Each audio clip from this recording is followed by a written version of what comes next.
మూడవది,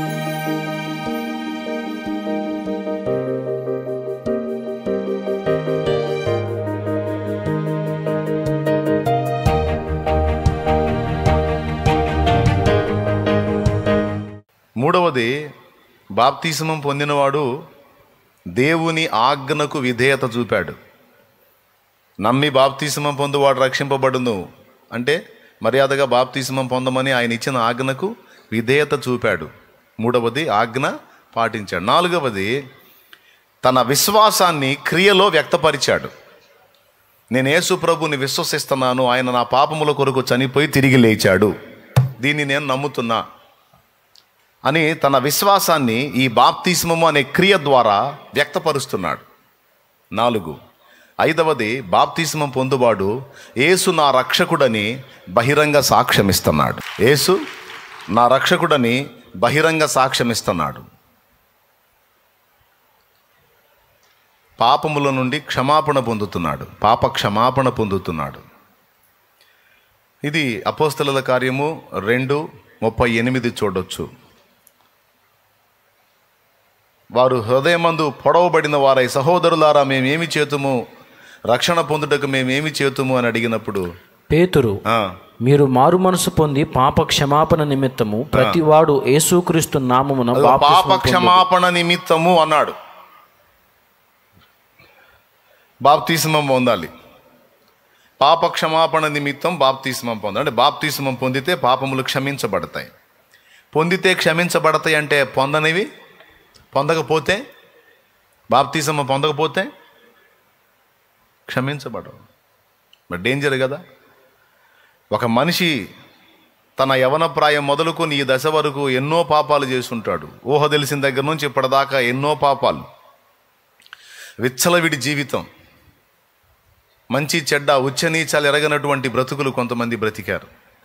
కనీసం వావి వరస అనే క్రమాలు కూడా త్యజించి దరిద్రమైన ఆలోచనలు చేశారు, అపవిత్రమైన క్రియలకు తలొంచారు, హేయమైన కృత్యాలు చేశారు. ఎవరి పాపాలు వాళ్ళకి తెలుసు, ఎవరి దోషాలు వాళ్ళకి తెలుసు, ఎవరి లోపాలు వాళ్ళకి తెలుసు, ఎవరి అపవిత్రత వాళ్ళకి తెలుసు. తెలీదు?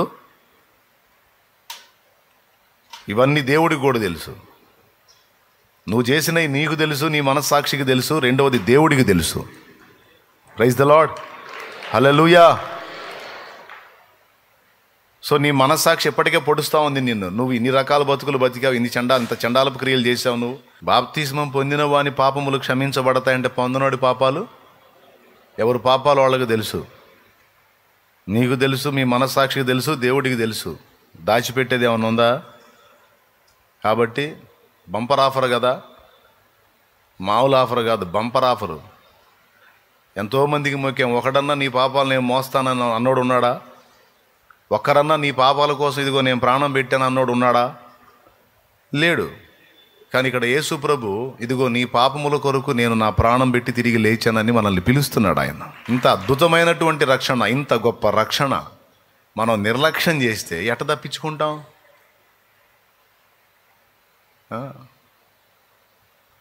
కొంతమంది అంటారు, నా భార్య ఒప్పుకోవట్లేదు అన్నయ్య, అందుకని నేను ఇప్పుడు పొందను అంటాడు. రేపు చస్తే నరకం నుంచి నీ భార్య కాపాడితే మానుకో. ఆమెకే దిక్కులేదు, ఆమెకే దిక్కులేదు, నిన్నెట్ట కాపాడిద్దే? గ్యారెంటీ? నా భర్త ఒప్పుకోవట్లేదు అందుకని నేను పొందానంటే రేపు చస్తే నరకం నుంచి ఆయన కాపాడుతాడా?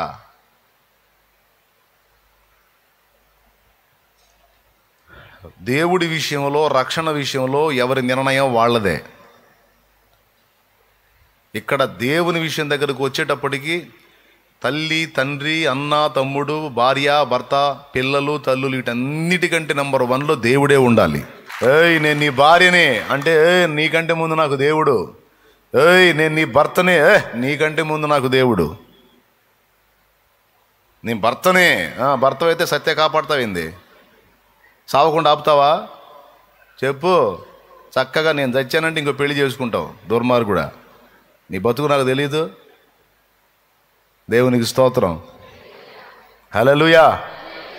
నా లోలు ఏడుతావు, ఇంకో నా లోలు పోతే సంబంధాలు ఎవలాడుకుంటావు. కాపాడతావు నువ్వు నన్ను? ఎచ్చులు పడుతున్నావు, నోరు పోయ్. దేవుడి విషయంలో నాకు అడ్డు పెడితే ఊరుకోను. ఇంకా నేను ఎక్కడన్నా తప్పులు చేసినా, ఏదన్నా నోరు జారినా, ఏ తేడా వచ్చినా ఇక నువ్వు నన్ను ఏమైనా చేయొచ్చు. దేవుడి విషయంలో మాత్రం ఎవరిని లెక్క చేయను. నా ఆత్మరక్షణ నాదే అనే దమ్ము ధైర్యం ఉండాలి. ఇక్కడ మొహమాటాలు పనికిరావు. కులపోళ్ళు ఒప్పుకోరు, మతపోళ్ళు ఒప్పుకోరు, సత్తే బొందలగడ్డలో స్థలం ఇయ్యరు, మంచం ఇయ్యరు, మోసుకెళ్ళే మంచం పెట్టి ఇయ్యరు. ఈ ఇట్లాంటి సెంటిమెంట్లన్నీ తీసి దెబ్బలో కొట్టాలా. అర్థమైందా? తెగించాలా. ఎందుకంటే కడుక్కోకపోతే, పాపాలు కడుక్కోకపోతే ఆంతులు ఉంటాయి. మరి ఆ తట్టెడు పాపాలను ఎత్తిన పెట్టుకుని రేపు అక్కడికి పోతే తీర్పు ఎవడు కాపాడుతాడు? కులపోళ్ళు వచ్చి కాపాడతారు, వాళ్ళకే దిక్కు లేదు. కులపోడైనా మతపోడైనా మనం బాగుంటే ఎవడొంది వచ్చి పలకరిస్తాడు. ఇక్కడ మనం అప్పుల పాలే ఇబ్బందులు పడుతుంటే ఒకడు కనపడతారా? మనం నానా బాధలు పడి నానా అగచాట్లు పడుతుంటే ఎవడొచ్చి కాపాడుతాడు? ఏ కులపోడు వచ్చి కాపాడుతాడు? ఏ మతపోడు వచ్చి కాపాడుతాడు? కాబట్టి ఇట్లాంటి సెంటిమెంట్లు పెట్టుకొని ఎవరు వెనక్కి తగ్గినా రేపు జడ్జిమెంట్లో బలవుతారు. దేవుడు ఉచితంగా ప్రేమతో పిలిచి ఇచ్చిన రక్షణ నిర్లక్ష్యం చేసుకోవద్దు. వరుసగా చెప్పండి. బాప్తీసం పొందినవాడు ఏమేం చేస్తున్నాడు? క్రీస్తులోకి ముంచబడుతున్నాడు. బాప్తీసం పొందినవాడు పాపాలు కడిగేసుకుంటున్నాడు. బాప్తీసం పొందినవాడు యేసు నా ప్రభువు అని, ఆయనే నా రక్షకుడని బహిరంగ సాక్ష్యం ఇస్తున్నాడు. యేసు నామములో బాప్తీసం పొందినవాడు తన విశ్వాసాన్ని క్రియ ద్వారా వ్యక్తం చేస్తున్నాడు. యేసు ప్రభు నామమందు బాప్తీసం పొందినవాడు పాపముల నుండి క్షమాపణ పొందుతున్నాడు. పాప క్షమాపణ. ఇంకా చెప్పాలంటే బాప్తీసం పొందినవాడు పాత జీవితంలో చనిపోయి క్రొత్తగా జన్మిస్తున్నాడు. అది కూడా రాసింది బైబిల్లో, తీతు పత్రికలో. పునర్జన్మ సంబంధమైన స్నానం అంటే బాప్తీసము. పాత జీవితంలో చనిపోయి క్రీస్తు యేసునందు క్రొత్తగా జన్మిస్తున్నాడు. అదే నికోదేముతో చెప్పింది, ఒకడు క్రొత్తగా జన్మించితేనే కానీ దేవుని రాజ్యమును చూడడు, దేవుని రాజ్యంలో ప్రవేశించడని నిశ్చయంగా నీతో చెప్తున్నాను అన్నాడు. క్రొత్త జన్మ అనుభవం బాప్తీస్మం ద్వారా. Praise the lord. ఈ బాప్తీస్మం పొందడానికి ముందు మారు మనసు పొందాలి. అంతకుముందు ఏ అపవిత్ర క్రియల్లో, ఏ అక్రమ క్రియల్లో, ఏ వ్యర్థమైన వాటిని వెంబడిస్తూ ఉన్నారో వాటన్నిటి నుంచి ప్రభు వైపుకు తిరగాలి. అర్థమైందా? ఇంతకుముందు నడిచిన వాటన్నిటికీ వీపు చూపించి ప్రభువుకి ముఖం చూపించాలి. అర్థమైందా? పాత క్రియలు, పాత భక్తి, పాత విశ్వాసం, వీటన్నిటికీ ఏం చూపించాలి? వీపు. అంటే ఏంటి? వాటి వైపు నుంచి ప్రభు వైపునకి మళ్ళుకోవాలి. సగం అది సగం ఇది కాదు, కంప్లీట్ మళ్ళుకోవాలి. అలా మళ్ళుకొని మారు మనసుని ప్రకటించి బాప్తీసం పొందాలి. ఎట్టబడితే అట్లుండి మళ్ళీ బాప్తీసం కాదు, మారు మనసు పొందాలి. ఒక తీర్మానం చేయాలి. వ్యసనాల్లో ఉన్నావా? ఇంకా దాని జోలికి పోకూడదు. నా ప్రభు చిత్త ప్రకారం బ్రతకాలి. ఇప్పటిదాకా ఓన్ డైరెక్షన్లో నడిచాను, ఇక నుంచి నా ఓన్ డైరెక్షన్ కాదు, నా ప్రభు డైరెక్షన్లో నడుస్తాను, నా ప్రభు మార్గంలో నడుస్తాను. ఈ ఊపిరి ఉన్నా పోయినా చచ్చేంత వరకు నా ప్రభువే నాకు దేవుడు. ఇంకా ఎవరికి సాష్టాంగపడేది లేదు, ఎవరికి మొక్కేది లేదు, ఎవరి దగ్గర చేతులు జాపేది లేదు, నా ప్రభు దగ్గరే.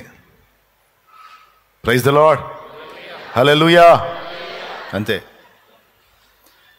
మొదలైన తీర్మానాలు చేయాలి. ఇంతకుముందు 2 కుంపట్లు ఉన్నాయనుకో, ఇక ముగింపు చెప్పాలి. 2 కుంపట్లు అంటే అర్థం ఉందా? తెలుసా మీకు? చట్టబద్ధంగా భార్య, ఇల్లీగల్గా ఎట్లాంటి అక్రమ సంబంధాలు చేసేసేయాలి. అపవిత్రతను విసర్జించాలి. ఎందుకంటే ఇక నుంచి నువ్వు దేవుని నివాసం. ఎప్పుడైతే బాప్తీసంతో కడగబడతావో దేవుని పరిశుద్ధాత్మ నీలోనికి, నాలోనికి వచ్చి నివాసం ఉంటాడు. నేను చెప్పానా? వాక్యమే. చూడు, అపోస్తల కార్యము 2:39-40 చూడు.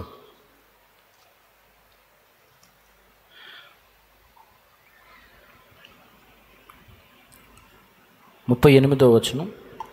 పేతురు, మీరు మారు మనసు పొంది పాప క్షమాపణ. చాలా మందికి బాప్తీసం గురించి తెలియదండి సరిగా, అందుకే మొత్తం వర్ణించి చెప్తున్నాను నేను. ప్రతివాడు యేసుక్రీస్తు నామమున బాప్తిస్మం పొందుడి, పొందండి. అప్పుడు మీరు పరిశుద్ధాత్మ అను వరము పొందుతారు. అది లెక్క. ఎప్పుడైతే మనం కడగబడతామో మనలోనికి దేవుడు తన పరిశుద్ధాత్మను పంపుతాడు. పరిశుద్ధాత్మ అంటే దేవుని ఆత్మ తానే వచ్చి మన ఆత్మలో నివాసం ఉంటాడు. అర్థమైందా? బాప్తీసం పొందిన తర్వాత ఎవరు వస్తున్నారు నీలోనికి? నేను చెప్పానా వాక్యమా? అది పరిశుద్ధాత్మ తానే మనల్ని నివాసంగా చేసుకొని ఇక ఆయన ఉండి ఏలబోతున్నాడు. ఇక మనం దుష్టచర్యలు చేయకూడదు, అక్రమ మార్గాల్లోనికి వెళ్ళకూడదు, తప్పుడు జీవిత విధానాన్ని విడిచిపెట్టి ఒక క్రొత్త జీవితం, క్రొంగొత్త జీవితం, ఒక నూతన జన్మ అనుభవాన్ని మనం ఇక నుంచి సాధన చేయాలి. ఏవైనా తెలిసి తెలియని స్థితిలో అడుగులు జారితే వెంటనే ప్రభు వైపు మళ్ళీ క్షమాపణ అడుక్కొని, లోపాలు దిద్దుకొని, పశ్చాత్తాపపడి, మారు మనసు పొంది ప్రభు పాదాలను ఆశ్రయించి సరి చేసుకోవాలి.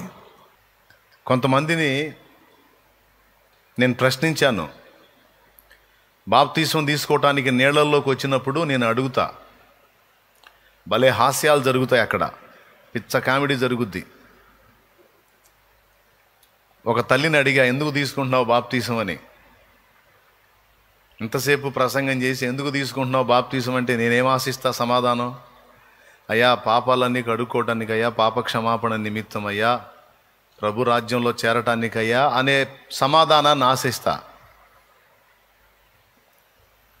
ఒక తల్లి ఏం చెప్పిందో తెలుసా? ఎందుకు తీసుకుంటున్నావు బాప్తీసం అంటే, పాప అవగాహన లేక నరాల నొప్పుల కోసం అంది. నరాల నొప్పులు పడుతున్నాయి అందుకని తీసుకుంటున్నా బాప్తీసం. తెలుసా, నీళ్ళలోకి దిగితే బాప్తీసం ఎందుకు తీసుకుంటున్నావు అని అడిగితే, తీసుకుంటే మంచిదని తీసుకుంటున్నాను అంది. ఏం మంచిది అంటే, ఏం మంచిదంటే అదే మంచి, అంతా మంచే. ఈ కరెక్ట్ ఆన్సరు, నేను ఆశించిన ఆన్సరు కొంతమందిలో వస్తే, కొంతమందిలో ఇలాంటి సమాధానాలు. కొంతమంది ఏం చెప్పారు తెలుసా? అయ్యా నాకు చాలా అప్పు ఉందయ్యా, ఆ అప్పు తీరితే నాయన తండ్రి నేను బాప్తీసం పొందుతాను నాయన తండ్రి అనుకున్నానయ్యా, నాయన దయ వల్ల అప్పు అంతా తీరిపోయింది అందుకని పొందుతున్నానయ్యా. మరి మళ్ళీ అప్పు అయితే ఏం చేస్తావు అన్న అంటే, అప్పు తీరినందుకు బాప్తీసం, రోగం తగ్గినందుకు బాప్తీసం, కూతురికి పిల్లగాడు పుట్టాడని బాప్తీసం, కొడుకు పెళ్ళయిందని బాప్తీసం, అబ్బాయికి ఉద్యోగం వచ్చిందని బాప్తీసం. ఇవన్నీ తప్పు. అవన్నీ మొక్కుబడి కింద తీసుకునే బాప్తీసమాలు, ఇవి కరెక్ట్ కాదు. పెళ్ళి చేసుకుంటా పెళ్ళి కోసం అని బాప్తీసం. ఇప్పుడు అబ్బాయి అమ్మాయి ఇద్దరు ఒప్పందం అయింది, ఇక పెళ్లి సమయం, ఇక బాప్తీసం ఇచ్చి పెళ్లి చేయాలా? ఎందుకంటే బాప్తీసం పొందిన వాళ్ళు సర్టిఫికేట్ పొందడానికి అర్హులు. కాబట్టి అబ్బాయి సర్టిఫికేట్ ఇవ్వాలంటే ఇద్దరు బాప్తీసం పొందిన వాళ్ళు అయి ఉండాలి అంట. అందుకని పెళ్లి బాప్తీసంలో అబ్బాయి మునిగేటప్పుడు అబ్బాయికి సిలువ దర్శనం కనపడేద్దా, అమ్మాయి కనపడుతుంటుందా దర్శనంలో? ఉన్నమాట మాట్లాడుకుంది, ఎవరు కనపడుతుంటారు? ఇప్పుడు వాడు ఎవరి కోసం తీసుకుంటున్నట్టు బాప్తీసం? కళ్ళు మూసి ఎవరిని గుర్తు చేసుకుంటాడు? సిలువలో మన పాపాల కోసం ప్రాణం పెట్టిన యేసయ్య కనపడ్డం, అమ్మాయి కనపడుతుంటుంది. అమ్మాయికేమో అబ్బాయి కనపడుతుంటాడు. అట్లాంటి హాస్యాస్పదమైన విషయాలు కూడా లేకపోలేదు. సో పెళ్లి కోసం బాప్తీసం. మరో చోట అడిగా, విచిత్రమైన సమాధానం వచ్చింది. ఒక కొత్త ప్రాంతంలో పరిచర్య కోసం వెళ్తే కొంతమంది పరిచయం అయ్యారు. బాప్తీసం పొందారా అని అడిగా. 4 సార్లు పొందామన్నారు. నిజంగా జోక్ కాదు, నాకు మైండ్ పోయింది. 4 సార్లు బాప్తీసం పొందటం ఏందిరా అని నేను ఆశ్చర్యపోయా. ఒకసారి కాదు 4 సార్లు అన్నారు. ఎందుకంటే బాప్తీసం పొందితే చర్చి కట్టిస్తామన్నారంట. అందుకని బేస్మెంట్ వేసి ఒక రౌండ్ బాప్తీసమాలు ఇచ్చారంట, ఫోటోలు పంపించారంట. అక్కడ నుంచి దర్వాజులు మట్టం చేసి మళ్ళీ ఒకసారి బాప్తీసమాలు వాళ్ళకే. స్లాబ్ మట్టం చేసి ఒకసారి బాప్తీసం, మళ్ళీ స్లాబ్ వేసినాక ఒకసారి బాప్తీసమాలు మళ్ళీ వాళ్ళకే. చర్చి కోసం బాప్తీసం ఇప్పుడు లేదు, దేవుడి దయ వల్ల. ఆ మధ్యకాలంలో కొన్ని సంవత్సరాల క్రితం ఇట్లాంటి తంతులన్నీ జరిగినాయి. తప్పున్నర తప్పు.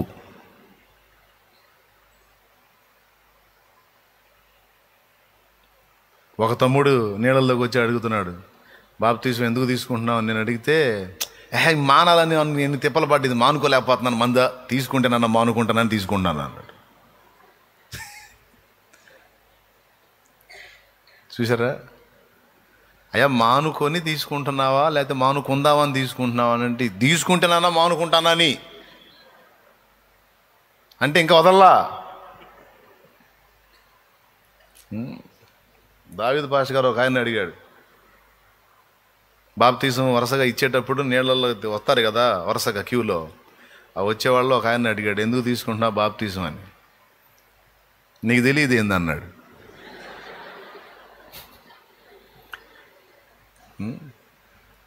నాకు తెలిసిలే, నువ్వు చెప్పు అన్నాడు. తెలిసినప్పుడు ఇక నేను చెప్పేది ఏముంది, అందరూ ఎందుకు నేను అందుకే అన్నాడు. మా ముదురు తెలివితేటలు ఆయన ఒక్కొక్కళ్ళు, మామూలు ముదురు తెలివితేటలు కాదు.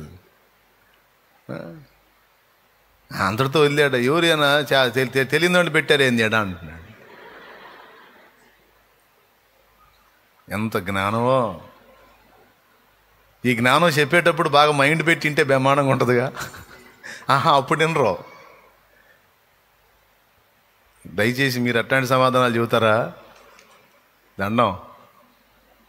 కరెక్ట్ ఆన్సర్ రావాలి. ఎందుకు తీసుకుంటున్నామంటే, నా పాపముల పరిహారము నిమిత్తము, పాప క్షమాపణ నిమిత్తము, పాపములు కడగబడు నిమిత్తము, దైవరాజ్యములో చేరటానికి, క్రొత్త జన్మ అనుభవంలోనికి రావడానికి, నూతన సృష్టిగా మారడానికి, యేసయ్యను ధరించుకోవడానికి, యేసునొద్దకు చేరటానికి నేను బాప్తీసం అన్నా.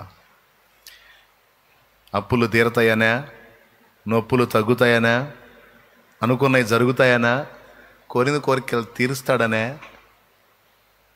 కాదు, పాపాలన్నీ కడిగి పరలోక రాజ్య ప్రవేశం ఇస్తాడని, జీవగ్రంథంలో పేరు లిఖిస్తాడని.